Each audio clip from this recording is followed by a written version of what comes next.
Hello everyone, how to do so back with another video. And this video I'm going to show you how to change the location in your YouTube application. So I'm going to open YouTube app, so you can also open your YouTube app. And after that you can see this is the home page of YouTube app. So what you need to do, you need to tap on the right bottom corner. It's called icon. Simply tap on that. Once you tap on that, and you can see the profile, so simply tap on your settings option, right top corner on your screen. Simply tap on that, and again tap on the general. You can see tap on general and scroll down. Then you can see location. Simply tap on that.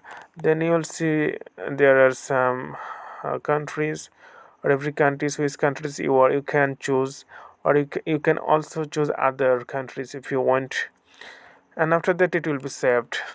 So okay friend, I hope this video is helpful for you. So today's number, and thank you for watching.